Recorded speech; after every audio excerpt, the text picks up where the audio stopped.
Menurutku ini langkah yang berani, Bang. Betul. Oke. Karena mereka nggak main-main soal pendidikan. Ini zakat itu betul-betul penerapan dan Ya. distribusinya itu memang meluas, tidak hanya untuk Warga lokal aja. warga Ya. negaranya, tapi juga diperuntukkan untuk internasional. warga negara Lain, asing Betul. yang belajar di sini. Bismillahirrahmanirrahim. Assalamualaikum warahmatullahi wabarakatuh. Salam sejahtera, Om Swastiastu, Namo Buddhaya, salam kebajikan. Salam toleransi. Anjay. So, guys, pada kali ini kita akan membuat satu video, Oh iya. bukan reaction, Ya. tapi kita sembang santai. Sembang. Jadi guysku sebelumnya di kontenku memang ada konten sembang. Nah, sembang santai yaitu menceritakan pengalaman-pengalaman kita atau culture shock yang pernah kita alami Di Malaysia. di Malaysia, Di Malaysia. gitu. Tuh. Siapa tahu nanti ada teman-teman kita yang di Indonesia yang mungkin pengen ke Malaysia atau pengen belajar di Malaysia. Jadi setidaknya dia tahu nih dari pengalaman kita atau cerita-cerita kita. Betul Oke. sekali. Jadi sebagaimana dengan yang kita bilang tadi, namanya sembang santai dan Ya. ini outfit kita pada Ini santai. Di Malaysia Mau tidak? sekarang sedang musim dingin, jadi musim ya, dingin. Maka kita betul. selimut dan jaket itu wajib Ya. pakai. Dan sarung praktis. Betul. Gitu. Oke. Oke. So, jadi pada video kali ini guys-guysku aku ingin membawa satu topik Oke. yang menurutku ini cukup menarik dan Wah, sangat Apa menarik. itu? Nah, dan ini baru aku atau kita temui ketika kita di Malaysia, maksudnya kita belajar di Malaysia gitu. Nah, betul sekali. Pada kali ini kita akan membahas bener nggak sih Malaysia itu sangat concern atau sangat memperhatikan pendidikan para pelajar-pelajar yang ada di Malaysia. Wah. Nah, tentu ini hal yang menarik ya untuk dibahas Oke. karena Sangat menarik. ya emang dana itu adalah satu hal yang penting itu, Bang. Betul. Jadi ketika pemerintah peduli dengan pendidikan negara anak bangsanya, ya udah itu kita harus bawa itu ke negara kita besok. Iya. Wah. Jadi Bisa jadi ini juga ya, bisa jadi referensi untuk Ya, kedepannya. betul. Jadi nanti di sini aku pengen tahu dari pandangan Farhan Oke. dengan Habibi, Oke. ya kan? Bagaimana informasi-informasi atau yang udah kalian dapatkan selama di sini Oke. dan ketika kalian itu kuliah di Indonesia. Begitu. Ini aku buka topiknya. Topiknya itu masalah yang tadi udah Farhan sebut, pendanaan. Nah, jadi yang baru aku tahu di sini ternyata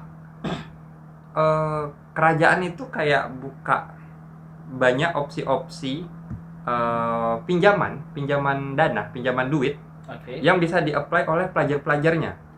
Pelajar-pelajar Oke. orang Malaysia maksudnya ya. Oke. Nah, gitu. Sedangkan yang kayak Farhan udah bilang tadi, sedangkan pendanaan itu sangat penting untuk bayar kuliah atau biaya hidup gitu. Buku-buku juga kan. Dan ini terjadi di teman-temanku yang ada di sini, guys. Maksudnya teman-teman Malaysia yang ada di sini, yang teman-temanku di sini itu mereka rata-rata apply.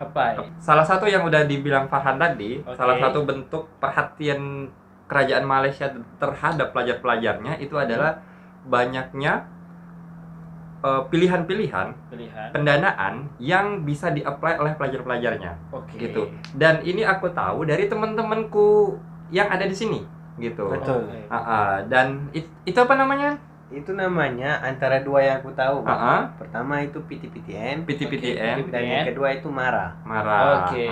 Dan ini dua-duanya punya skema yang berbeda Ya. dalam hal bantuan pendanaan pendidikan. Oke. Itu yang dua populer ya. Ya.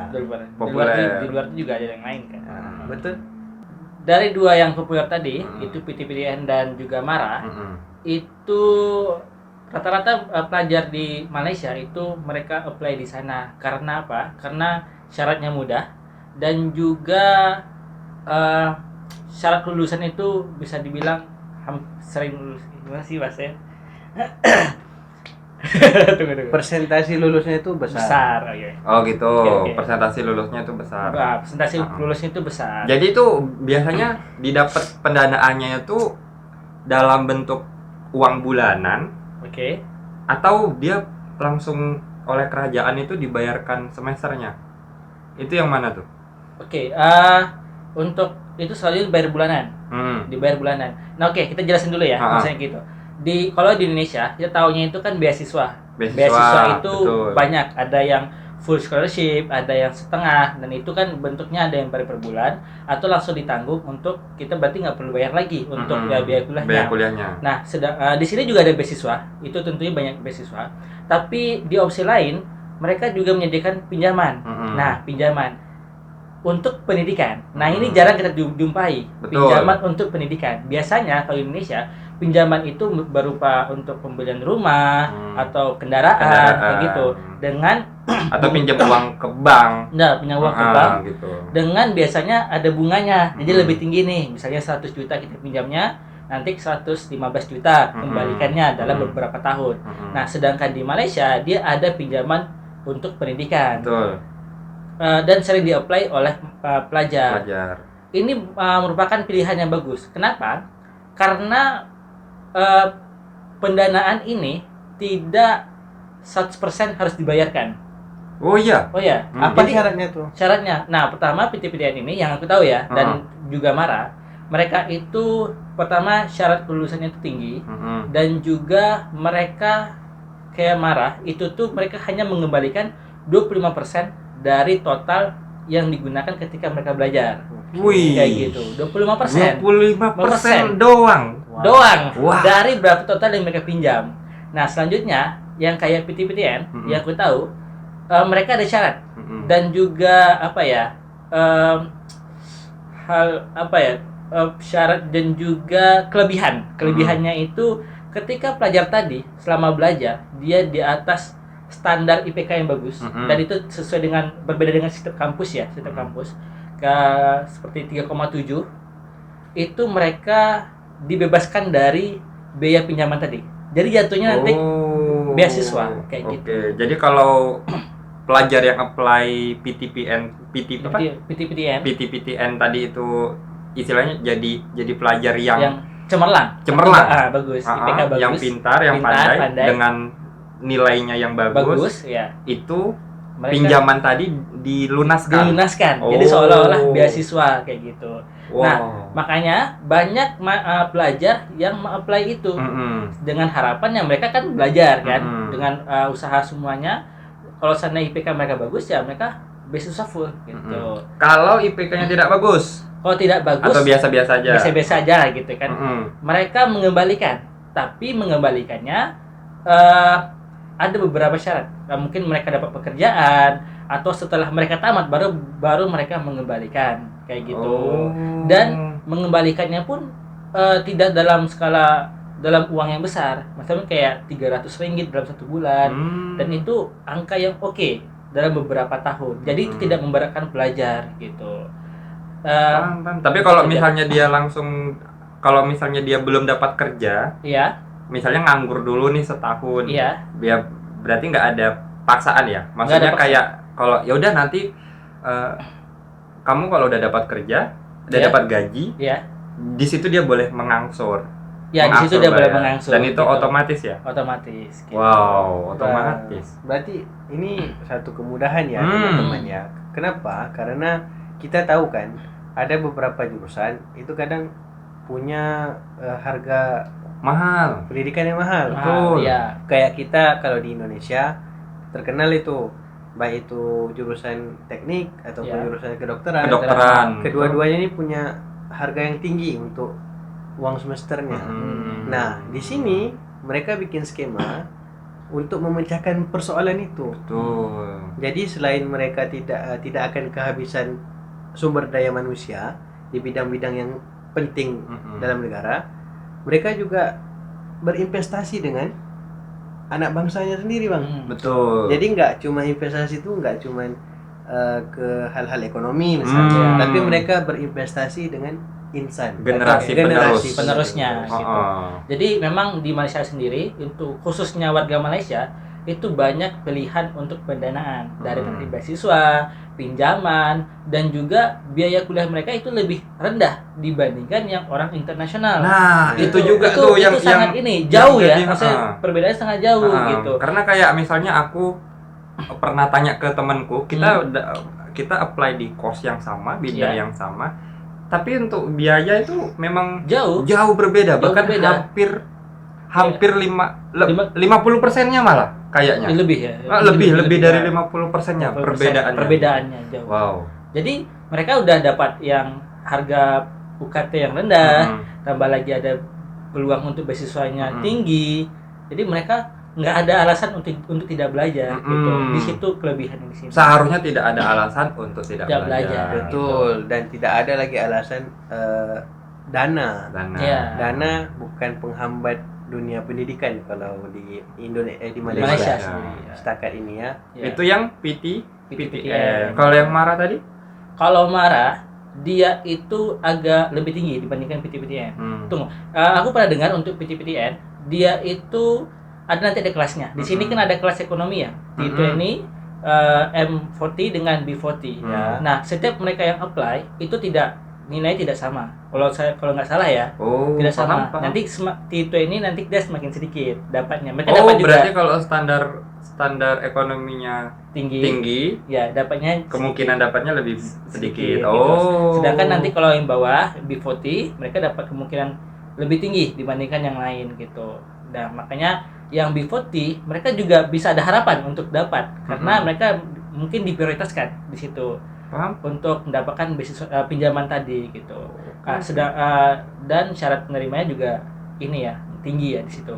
Kalau satu lagi yang MARA itu lebih susah ya karena mereka ada syarat-syarat kayak untuk daftar tadi harus ada nilainya sepersekian gitu untuk lulusnya. Tapi mereka pendanaan juga kalau itu yang 25% dari total semuanya gitu. Tapi yang seleksinya agak lebih ketat dibandingkan PTPTN gitu. Paham. Jadi sangat banyak kemudahan di sini ya teman-teman. Khususnya untuk pelajar-pelajar lokal ya, memang mereka panggil itu anak tempatan lah. Ya betul. Memang mereka layan betul-betul, mereka kasih kemudahan untuk maju gitu.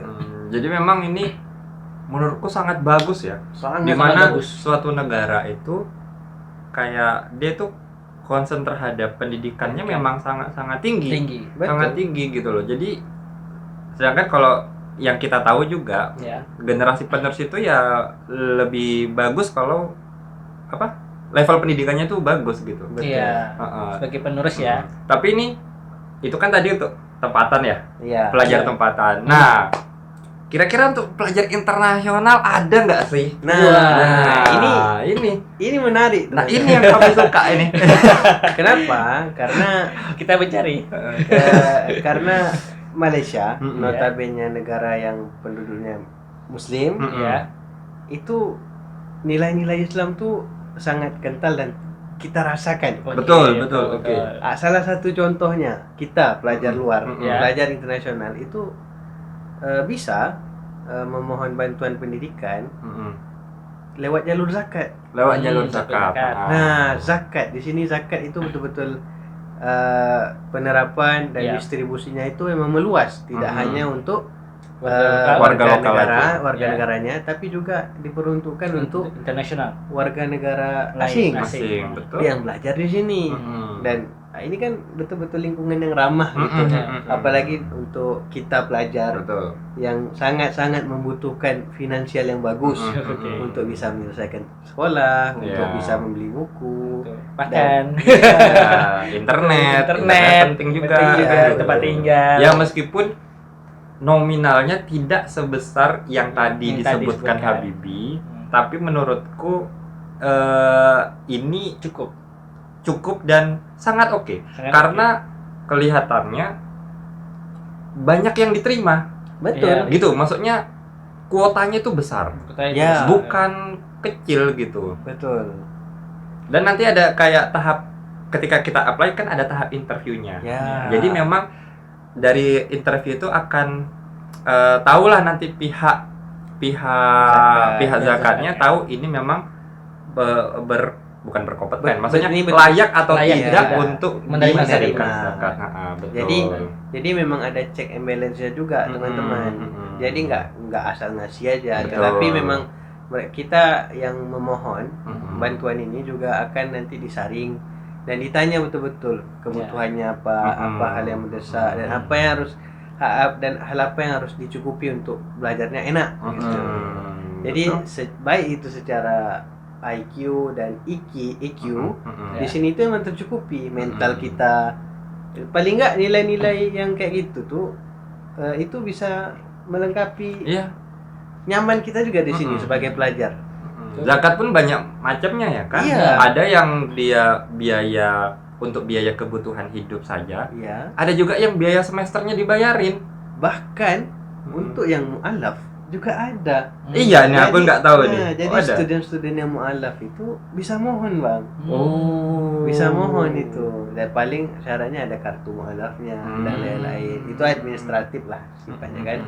Tapi itu biasa. untuk zakat UKM ya? Itu zakat UKM. Nah, kita di sini zakat itu banyak ya. Betul. Jadi, dan yang kami ceritakan tadi itu zakat khusus UKM, Universitas Kebangsaan Malaysia. Betul. Jadi itu baru di UKM, belum lagi nanti yang daerahnya, belum mungkin di tempat-tempat lain. Jadi mereka bukan hanya satu zakat aja. Betul. Jadi beberapa tempat kita bisa mungkin apply di situ. Betul. Itu baru sekelas kampus dan mereka banyak pilihan tadi, kayak tadi untuk ada mualaf, ada yang full, ada mereka yang kebutuhan secara tesisnya aja, itu mereka banyak pilihannya. Betul. Gitu.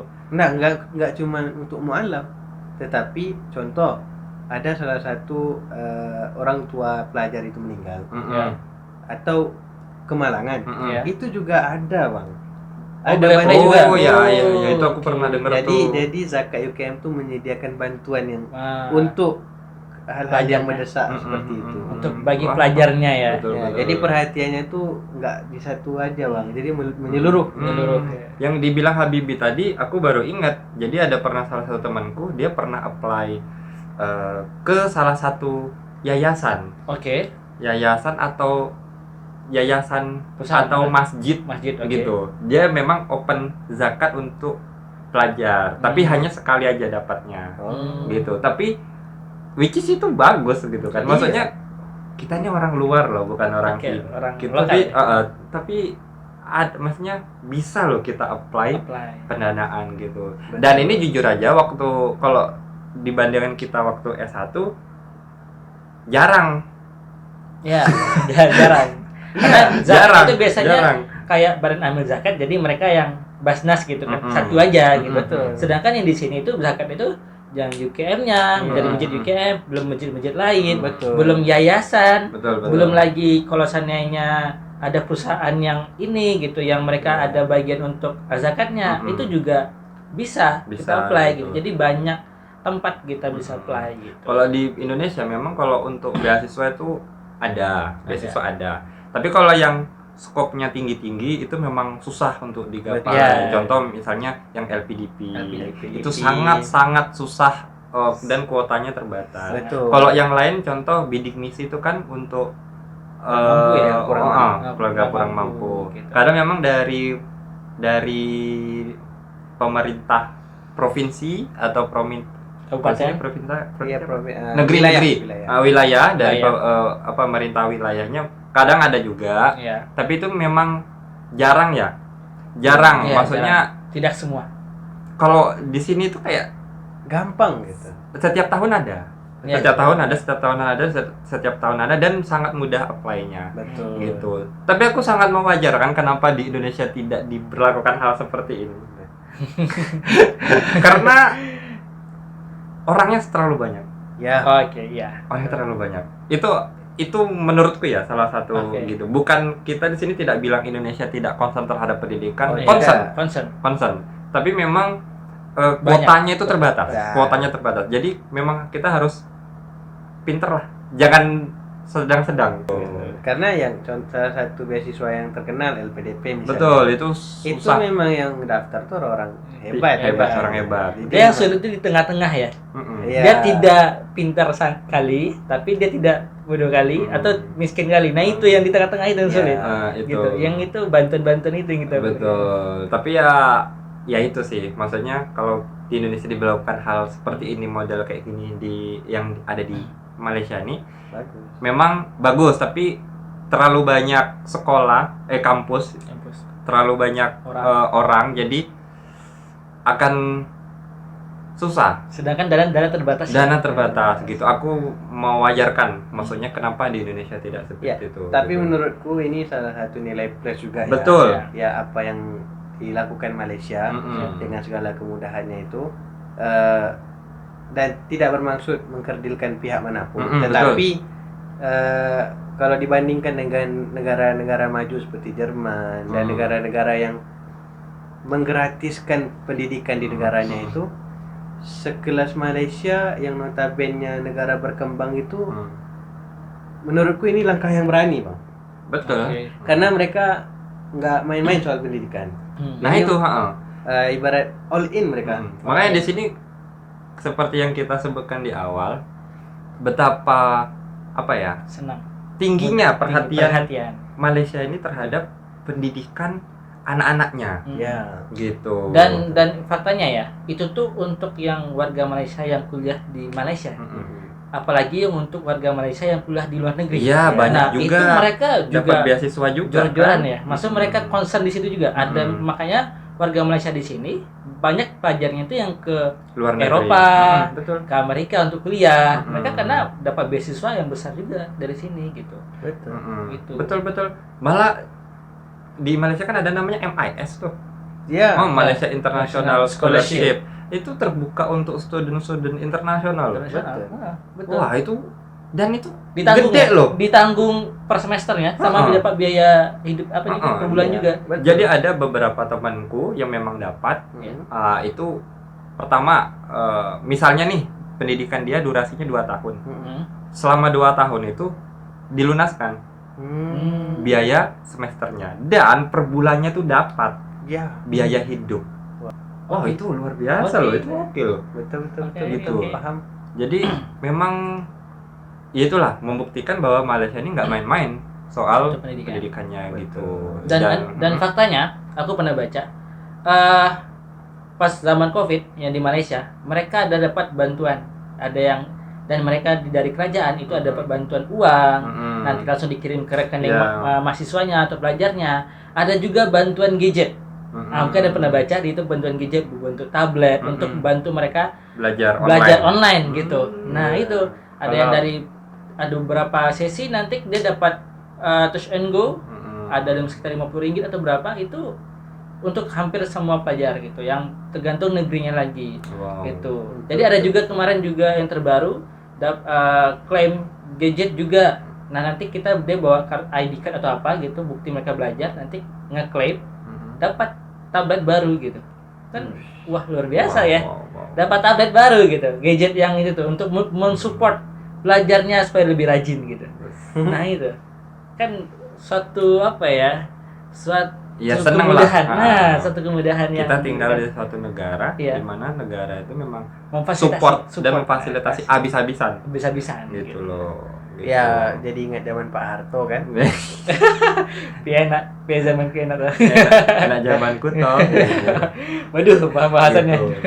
Jadi ya lebih kurang itulah guys pembahasan kita pada malam ini. Iya. Ada yang mau ditambah lagi nggak sebelum Ada closing nih? Tapi menurutku dari semua tadi kan ada tuh masalahnya yang pintar yang kayak LPDP sama yang bawah kayak bidik misi gitu. Yang di tengah-tengah tuh apa? Mereka kan sulit untuk pendanaan. Solusi pinjaman tadi itu menurutku itu bagus. Pinjaman tadi. Jadi siapapun bisa apply dengan kita rajin belajar, nanti ada harapan untuk dilunaskan kayak PTPTN, atau nanti kita cuma bayar 25% dari total semuanya. Kan harapannya kan kita nanti tamat, habis itu kerja, kita boleh bayar tadi. Jadi bukan alasan nanti aku nggak bisa kuliah karena nggak ada biaya. Gitu. Harapan itu ada, kita bisa apply. Nanti tergantung kita bisa semangat untuk belajarnya, untuk di akhirnya seperti apa. Jadi kita ada niat aja, kita apply, kita lakukan sebaik mungkin, nanti boleh di akhirnya kita membayar tadi untuk menutupi tadi semuanya gitu. Jadi harapan untuk belajar itu ada gitu. Nah, terakhir yang tak kalah penting, skema-skema yang begitu menurutku itu akan sangat efektif untuk membasmi yang namanya KKN dalam institusi pendidikan, Bang. Betul. Nah, Paham, Bang? contoh kayak Tunggu, KKN teman-teman belum tahu nih. ya KKN KKN mana itu satu nih? kepanjangannya korupsi, kolusi, dan nepotisme. Kirain yang kuliah kerjain Anda, bukan? Enggak. Karena memang kita lihat sendiri, Oke. banyak sekali kasus-kasus bayar orang dalam Ya. untuk bisa meluluskan anaknya ke jurusan yang prestigius lah sifatnya, Oke. kedokteran, kepolisian, dan lain-lain. Dan kejujuran itu dalam pendidikan udah nggak ada lagi. Betul. Jadi ini memang nilai plus ya, Mm-mm. nilai plus. Jadi kalau skema itu, hal yang sama itu ada di Indonesia, menurutku itu akan sangat efektif untuk langkah awal pemberantasan korupsi, kolusi, dan nepotisme. Karena semua opsi ada, Betul. pelajar tinggal milih saja, Bang. Tinggal milih. Tinggal milih. Dan tidak ada opsi yang buruk-buruk lah. Mm-mm. depannya. Makanya kita tuh kadang sayang gitu, kayak kalian pasti ada lah kayak teman, seperti teman dia tuh pinter banget Iya. tapi nggak bisa lanjutkan pendidikan karena keluarganya itu nggak mampu biayain. Iya. Alhasil apa, setelah sekolah kerja, Iya. kan gitu ya. Betul. Untuk bantu orang tuanya gitu. Misalnya setelah apa lagi berjalan kuliah tiba-tiba berhenti di tengah jalan Betul. gitu, karena kadang